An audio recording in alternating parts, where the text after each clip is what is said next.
Hello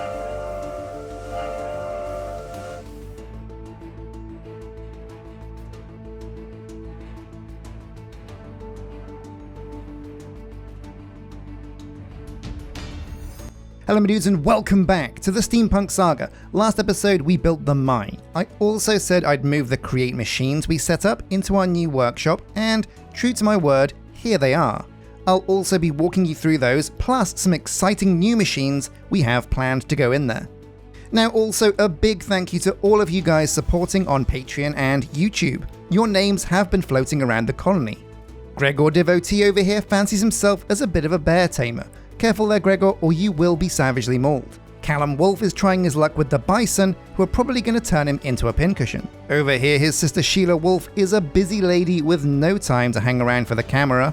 Meanwhile, Warboy1 over here has been spotted loitering around the restaurant, fishing for scraps, no doubt. So with all these names floating around, I think this episode I want to take a look into housing. It's a very exciting moment because it's when we start to increase our population. Before we move on to houses though, it's time to build the forester. We had this blueprint down last episode, but we didn't get around to building it. So let's jump into the time lapse.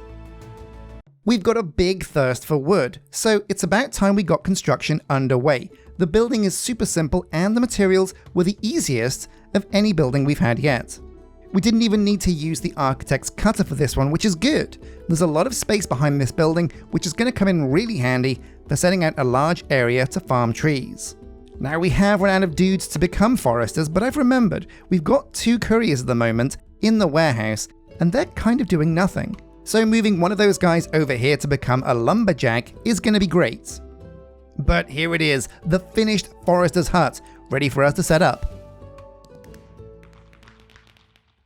So thank you very much, Ambriel, a great job as usual. As you can see, the building is, it's a bit weird. It's got this like floaty thing on the front. What is going on there?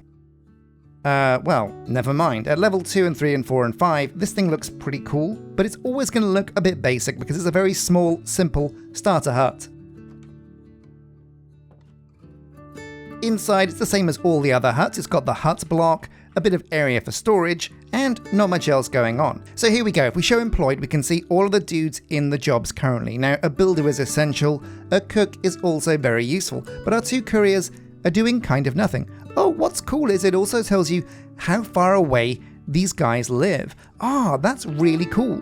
So it means at any point you can kind of rejig who's employed where to make sure that their houses are very near. Okay, so the choices are Sir Machoof or Sir Wolf. Now, Machoof is a bit more of a lumberjack name, I feel like, so we're going to get Sir Machoof in here and teleport him over. Oh yeah, now he looks like a courier at the moment. When are you going to put your lumberjack robes on, my dude? Are you gonna? Yeah. Well, I'm sure he'll look like a lumberjack pretty soon. Now, what we want to do now is set up an area to plant trees. Oh look, building statistics. Saplings. Wow, lots of saplings in here. Custom recipes. Oh yeah, that's right. So the lumberjack doesn't just farm trees. He can also strip logs.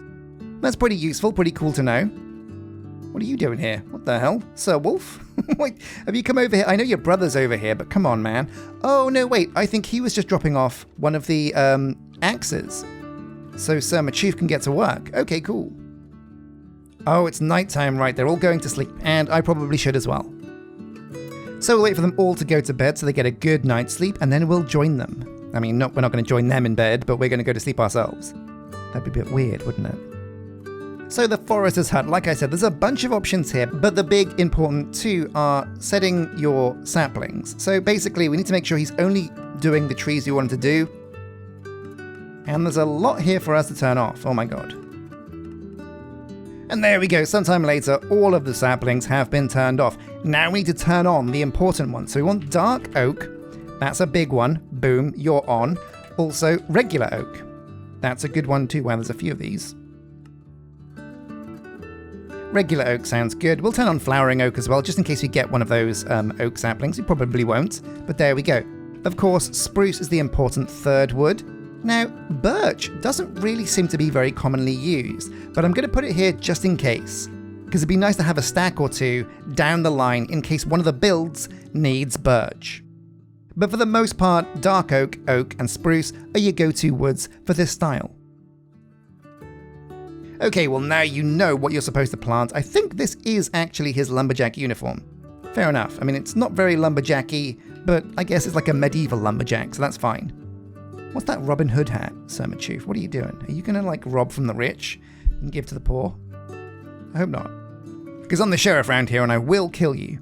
So now we go to selection tools. Basically, you need to give your forester an area where he can plant trees. So we're gonna obtain the tool and, oh, this has seen some changes. Pretty cool. So now we have our magical tree stick. And what we can do with this is set out an area for him to put down trees. Now you kind of want to make sure the trees he puts down aren't too close to the building, because if your tree grows and the logs connect to the building, when he digs the tree, he might actually dig the building, and that's something you really don't want. So we'll start here, right click, position B set, select position A with left click. Oh god, I fell down a hole. So we'll come over here to the corner of the forest and left click up here. Boom, and you get this nice big green cuboid. That shows you the area he's going to dig trees. Now this seems like a decent area. We could go bigger, but we don't really need to. So Sir Machoof is over here and he's looking at this area thinking, oh man, this is a really nice area to plant trees. However, you don't got no trees, do you, Machoof? Well, we can fix that, right? So it's time now that we've got an area where we're going to set up trees, we can go back to our original forest where we were doing all of our tree farming before, and clear out all of those trees. That should net us a few saplings. Oh, looks like you survived the bear. Good job.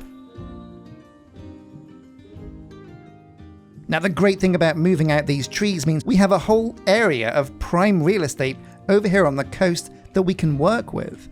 Pretty cool. And there we go, a very sweet haul indeed. Loads and loads of logs for us to work with, saplings of all of these trees, spruce, dark oak and oak, and a few apples as well, only 5. We'll leave these last couple of trees because they're not hurting anybody. And yeah, let's get back and hook the forester up with everything he needs to get going. So we're gonna hook Sir Machoof up directly with what he needs. Shift right click, he's got a stone, does he start with a stone axe at level 1? That's pretty cool. And here we go, we're gonna give you the oak, the dark oak, and the spruce. Now at the moment his area has a lot of grass lying around that's going to get in the way of putting down saplings, so I'm not sure if he's going to get to work or not, because this area is chock-a-block with unusable land. No, you know what, I think he's just not going for it because of the grass, so we're going to give him a helping hand, clear out my pack a bit, put some of this logs and stuff into my backpack because it will do fine there. And let's start clearing out this grass for him, give him an area to work with. So what's his deal? Is he working? Searching for trees. But you've got to plant the trees, my dude. What's he doing now? Oh, careful. Picking up the tomatoes. Yeah, no, so it looks like he's searching for trees. Maybe he has to actually dig a tree first before he starts planting. Maybe instead of just like putting down random saplings, he tries to replace trees where they were. Okay, well we can get behind that. That makes kind of sense. Let's grab his saplings. Wait, hang on a sec. Did I just pick him up? Oh my god. What have I done? This is ridiculous. I have a mine colonist in my hands. What the? Wait. What? Did I just? That's weird. Okay, he escaped and the one in my hands, well, vanished. So we'll put down basically some spruce over here. Why not? I think 5's a good number. Then we'll give him some dark oak. This has to be planted in 2x2s. So a couple of these within the catchment range, that'll do. Also dark oak does plant as 1, which is useful. In fact, almost better because then it doesn't turn the ground into podzol. And last but not least, over here, the one that we need most of, the oak, because this is what we make most of our retaining walls out of. Very good. Now we'll have to wait for these to grow, or we can just bone meal them. So I'll go and grab some bone meal from the computer. So let's start with one of these oaks. We'll get this one built. There we go. So he should come over here and dig up this tree. You gonna do that, Machoof? Searching for trees. You found a tree. Oh, here we go.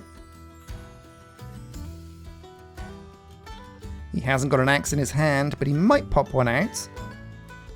Oh yeah, there we go. Get digging, my friend. Is he gonna do it? You found a tree. Get chopping.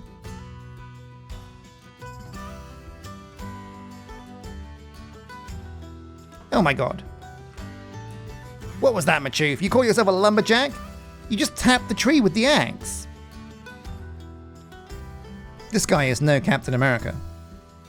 Oh my god, there he goes again. Well, it looks like, yeah, at level 1, the forester is very, very, very slow. Our lumberjack is going to take forever. Oh, but there you go. There goes one bit of wood. Oh, and he's doing it a bit quicker now. Maybe he just got a bit confused early on. There we go. Man, it takes him forever, doesn't it?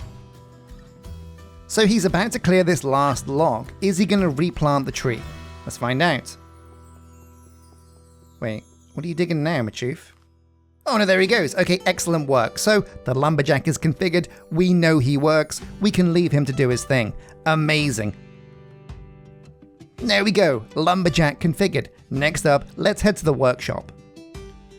Now take a look in here. Oh yeah, feast your eyes on this beautiful set of machinery. So number 1 over here, we have the stamper machine that we had before. This is very simple. Do I have any iron or anything that we can stamp? No, probably not.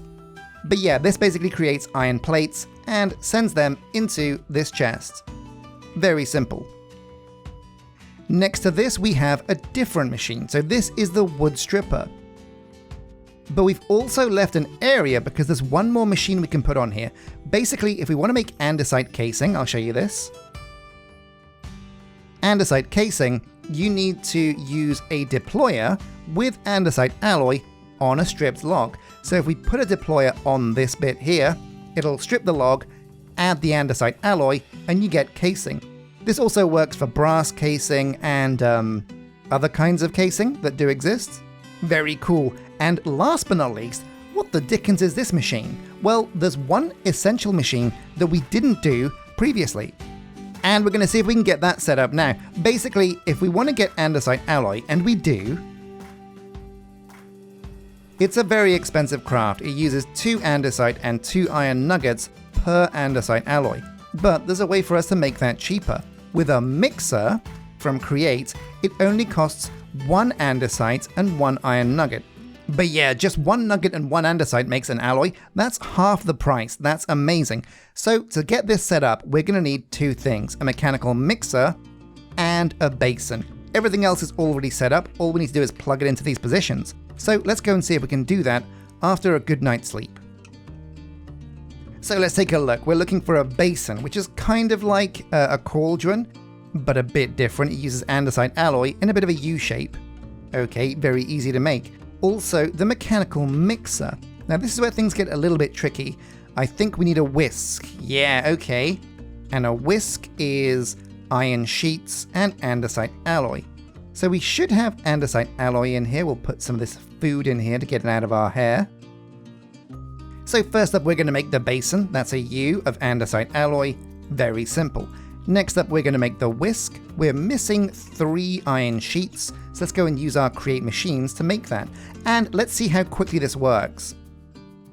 So I've put 1, 2, 3 iron nuggets in here. Oh yeah, now this is much quicker than before. As you can see, because we used gearing to improve the speed, the conveyor belts are going quick, the stamper is going quick, and we get 3 iron sheets real quick. We were always going to speed up our machines, but we wanted to wait until we had our workshop before we did it. So now we can use the recipe to make a whisk, put that there with an andesite casing and a cogwheel on top, and bam, we have our mechanical mixer. Big moment. Now mechanical mixers have to mix stuff in a basin, which is why this conveyor belt is a little bit higher up. But yeah, we put the basin here, so it should roll along the conveyor belt, go into the basin, and then come out of the basin once it's finished, and into the chest over here. It automatically creates this little spout out of the basin when you put a conveyor belt down diagonally from it. And last but not least, the mixer. So we've set up this gearing system here that's running at the speed of sound. Look at this. This is crazy quick. But you want that from a mixer because you need your mixer to be very quick. Like a whisk in real life. Look at that. Oh yeah. And that's spinning at a real good speed. So the moment of truth now, can we use the mechanical mixer to make some andesite alloy at a much cheaper rate? Let's go and find out. So we've got 1 block of andesite in here. Not much. We have to go and farm some more. Also need some nuggets. Let's grab some of these and give this thing a bit of a test run. Here we go. So if I put iron nuggets and andesite alloy. Oh, yep, they go into the basin. They get mixed very quickly. But it's not coming out. Or did it come out? Oh yeah, wow, it was so quick, we didn't even see it. That's really cool. Now the mixer isn't just good for making andesite alloy. There's a few other things you can do with this. Now you can actually use a mixer as a kind of makeshift potion maker. It's a bit weird and clunky, but there's 207 potion recipes in here. Oh, that's cool. So maybe we can set up like a potion lab using these mixers down the line. Also regular crafting, there's a whole bunch. There's 495 recipes in here. Also, what's very important is we can use this to make the next thing on our list, which is brass. Brass is basically in a mixer, you mix copper and zinc, but the big thing is you have to add some heat. That comes with a blaze burner, which means we need to get a blaze burner and capture a blaze inside it. That's going to be tricky, but as you can see, there's an area underneath this basin that is perfect for us to add this burner. So when we get onto using brass, that's what we're going to do. But there we go, the Create workshop is set up. We've also got a couple of conveyor belts over here for some machines that we're going to do down the line. These are for precision mechanisms and sturdy sheets. Don't worry about that for now, because that's much, much further down the line. Okay, super cool. So, Forester, check. Workshop, check. Number 3 on the list of things to do this episode is residences. Now, I looked around the colony far and wide for the perfect space to put some residences, and there wasn't really anywhere out the front of the colony that was ideal. One place that was perfect, but had a bit of stuff there at the moment, was behind my house. Oh yeah, so you can see here a schematics cannon was set up, and I left this running for a few hours. It took forever. But we did chisel out loads of this mountain. Now don't worry about this harsh face. We'll get this looking really good with retaining walls once the Forester gets us some more oak. But for now, this area is perfect for us to slot 2, maybe even 3 residences along here. Now I did try and time-lapse the schematic cannon, clearing things out, but it was taking so long, so long, that it just wasn't feasible. But the schematic cannon did work. The schematic cannon is so much better than getting a builder to do it because, well, a number of reasons. When you're clearing out area on this scale, you definitely want to use a schematics cannon. It's so much quicker. Anyway, yeah, so houses. This is a big one because this means we can get new dudes, you dudes, into the colony. The house is called a residence. There it is. And it's a fairly simple craft. Okay, well, we've got all of that stuff. Grab some oak from my backpack, and I think we have everything we need to get this going. Here we go. Now we're going to need a few residences down the line, so you can never really make too many of these. Well, I mean, you literally can. But for the moment, I mean, like 5, 6 even, is going to be, yeah, less than we'll use in the end. And let's see if we can get these built. So basically, yeah, my plan was to raise up the residences and have them be on a second tier of the city above our player house. And I think this is going to look really cool, but check it out, there are no small builds. Oh wow, that's much bigger than I thought it needed to be. Okay, that's fine. There are no small builds with the steampunk style, so when we go down to fundamentals and residence, you'll see there's 2 styles. We're going to look at citizen number 1 first. I'll get on top of my house so I can show you what's going on. Oh man, it had to start raining. Well, no worries, we can still see what we're doing. So yeah, at level 1, the Citizen Basic looks pretty cool. At level 2, it gets bigger, looks cool. Level 3 looks even cooler. Level 4 looks very cool indeed, but it looks like, check this out, at level 5, This thing looks insane. Suddenly all of the wood is replaced by this brown brick, but also, most importantly, look at all that copper. So it feels like with the steampunk style, level 1, 2, 3, and 4 are very simple for most buildings, but when you take any building to level 5, that's when things get low-key insane. But that's a look at Citizen Style number 1. What about House Alt? Oh no! Oh, Sir Wolf! What have you done? No, where's the skeleton at? Oh my god, it's the rain, isn't it? Oh, where is that? Where did he die? Oh, the skeleton's everywhere. Oh my god. Where are these guys? Oh my god, baby zombies as well. So it looks like rain lowers our light levels enough for us to get serious problems with monsters. Oh man, well, ripperoni in pepperoni, Sir Wolf. He died like he lived, boned by a skeleton. So here we go. Let's look at housing style alt now. Level 1 looks pretty basic. Level 2, we start to get like spruce framed paper. Looks pretty cool, although this is quite technical and quite complicated to make in the architect's cutter. Then we've got level 3, ooh, gets really tall. I love the interior of this as well. This looks very cool. Level 4, same style, same height. And level 5, yeah, takes things up a notch and adds another floor. Very cool. So what I'm thinking is, why not do a mix? I don't think we could fit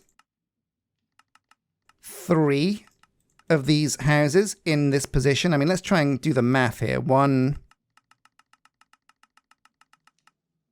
2, but the third one would overlap that guard tower, I think. Yeah, it would. It's just a little bit too big. That's a shame. So let's go for a combo here with Residence Style 1 and Residence Style 2. So is that high enough? That's probably a bit too high. We'll lower it down a little bit. We don't want it like super high in the sky. Yeah, you know what? That seems like an okay level. We can build a staircase up there. That should be fine. So there we go. Raise it up so it's on the same level as this other house. Double check we're not overlapping the guard tower. We're not. That looks just about enough room to keep it clean and neat. Yeah, do you know what? This is going to work quite well. So we'll pull the trigger on this. Boom. And we have 2 residences. Now let's check out what kind of materials are needed to get these bad boys up to level 1. So for the alternative housing, the build is very simple. Some pressure plates, loads of dirt. Have to go digging for some dirt. Dark oak plank shingles. Wow, that's new, but we can make those pretty simply in the architect's cutter. Granite stairs, flower pots. It's a real mixed bag. None of this is hard to get, even the cornflower we can find. But I will have to get some more andesite because, yeah, we've kind of run out of that, but that's fairly simple. What about house number 1, the regular style? Okay, and again, yeah, loads of dirt, loads of materials. Weirdly enough, though, this is a more simple build. Oh god, though, look at this, 117 andesite. I'm going to have to hit the mines and grab some of that. Luckily, andesite is everywhere, and I need loads anyway to make more alloy. So I think we're kind of good with this. We're going to start with the regular building first, and then once Ambriel has finished that, she can get started on the residence over here.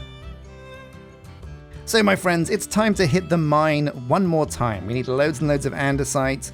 Oh, in fact, is this andesite over here or is it tough? Looks like tough. Oh, it's schist. Ugh.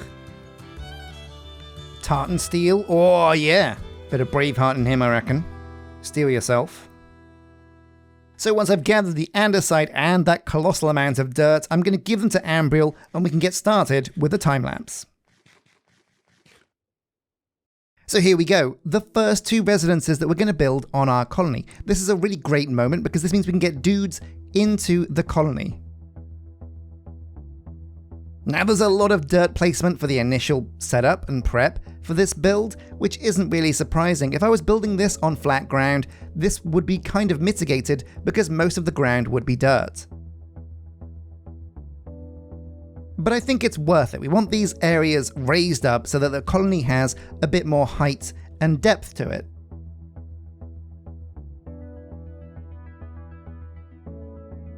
And while the builds are quite simple because of the size of the foundation, it still took Ambriel an amazingly long amount of time to build this. Also, what didn't help is all the different types of wood and block inside the build. Every time you add a different material to your build list, you increase the time it takes for a builder to build something quite dramatically. And that's the main reason why level 1 buildings are just so simple and easy to build. This really is the exception. Now it got a bit dark because the rain did start to fall, but it's still okay. The builders are set to work in the rain, so she should be okay. But here we go, building number 1 built. This is the regular style. Now, time to move on to the alternative style. So these push out quite far from the mountain, which is a bit of a shame, but we were kind of locked with where we could put these buildings based on where our boundaries are for the colony. But it's still a-okay. Now you'll have to forgive me for making you sit through Dirt Placing Simulator 2024. But once that dirt was in position, she can get started on this second build. This one's a bit cooler. It comes with its own set of hedges.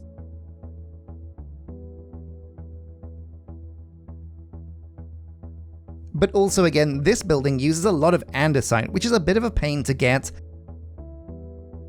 And it always feels like a shame to be using andesite in building when it's so valuable for create machines. But now we've got the mixer, we only use half the andesite anyway, so we're kind of okay.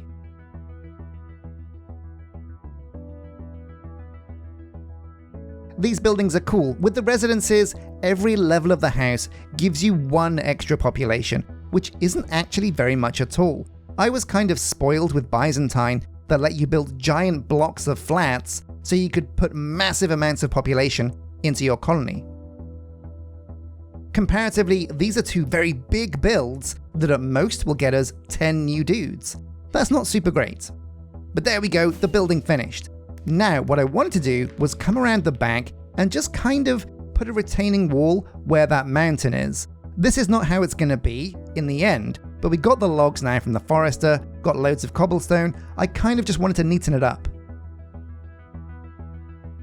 Now, Sir Wolf may have died, but Sheila over here has taken his place in the colony. But we did forget to turn off children being born, so accidentally, we've had a bit of a birth. Miraceria Vandenberg over here has joined the colony. She's a bit shy, so she's hiding in the hedge, but welcome to the crew. So there we go, my dudes, we've got housing on the go. There's a bunch more places around the colony where we can splash down houses, and we're going to need a lot of residences. I'm going to have to find a way to be more strategic with my housing so I can get loads more dudes in. We might be dipping into another style that has more compact housing, simply because if we want a truly massive and sprawling steampunk city, we're going to need loads more dudes, and we just won't have the space for houses. So the forester is working great, we're getting new dudes. Next episode, what I want to do is look back at our create machines. We need to reset up things like the cobble generator, but also I've got some cool ideas for some other create schematics we can put together with the schematic cannon. So a massive thank you for watching this episode, my dudes. I've been Sjin. Don't forget to hit like and subscribe. And until next time, take care.